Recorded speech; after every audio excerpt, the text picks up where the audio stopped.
It can. It can. You know, sometimes it just kind of depends on what type of player you are. I mean, he can simply go in the game and just find a rhythm and get going. And other guys, they need practice reps. They need to know exactly where they're going with the ball and you know, from there. But you know, I think both those guys have been doing a great job so far at practicing. That you know, we're pretty much encouraged to see what those guys are going to be able to do during the game.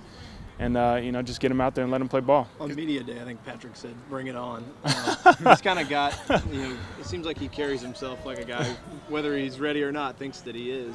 How important is that? It is.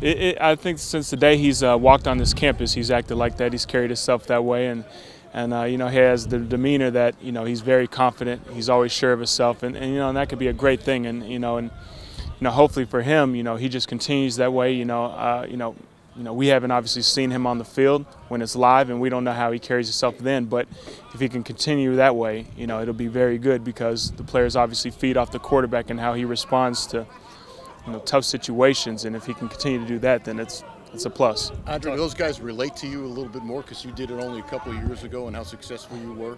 Yeah, I mean, I say so. You know, those guys definitely asked me for a lot of, you know,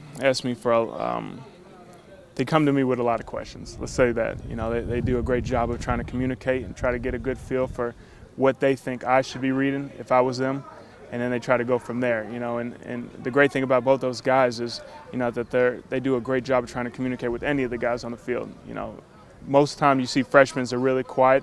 They won't do a good job trying to take over the offense. They'll be, you know, timid to jump in there and just try to take leadership. But you know, both these guys have done a wonderful job of just trying to be vocal, trying to go out there and you know, try to show leadership skills and really demand the offense. And, you know, we haven't really seen that at freshmen, and, you know, it's been a great thing for us so far. It seems like there's a lot of responsibility, even before Max went down, in this offense, for the offensive line to recognize things sort of pre-snap and do some things to help the quarterback out.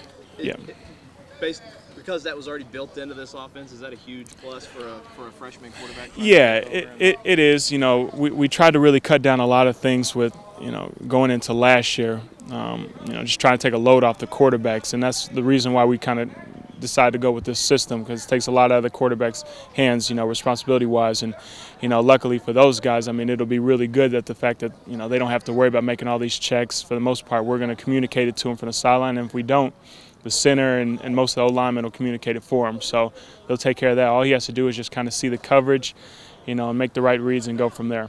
Andre, is this one of those weeks where you can prepare them as much as possible in 3 or 4 days, but when you all get out there, all the coaches are just going to be kind of like holding on to their pants, like we have no idea what we're going to get on Saturday? Yeah, I mean, that's exactly how it is. You know, and I think that's any week you go into a game, you know, you prep them as much as you can and just say, here we go. But you know, for these guys, it's a little different. Obviously, it's, you know, neither one of them really have any game experience. Jalen, that was his real first game experience.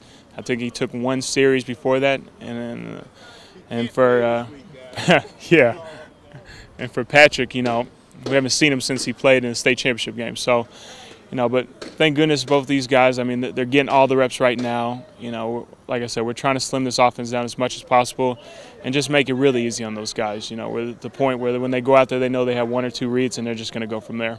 Andre, what's the best advice you could pass along to these two guys, saying, you know, all of us when we get older, we say, oh, if we knew now, you know, what we do now. Right. I mean, it's hard to really give any type of advice for this. You know, I was kind of thrown to the wolves a little bit my freshman year when we played undefeated Auburn, and I started. That was my first game starting. And, you know, somebody can tell you how to prepare, you know, and it's one thing to prepare, and it's another thing to actually go out there and compete against these guys in the SEC. So, you know, but for the most part, you know, these guys just need to do a great job of just trying to be in the film room as much as possible, just get a feel for what they're doing. And when they practice, you know, simulate the same things. And when they go out there, you know, they'll be prepared and they'll be ready to play. And I think they've done a wonderful job so far doing that. They come from very successful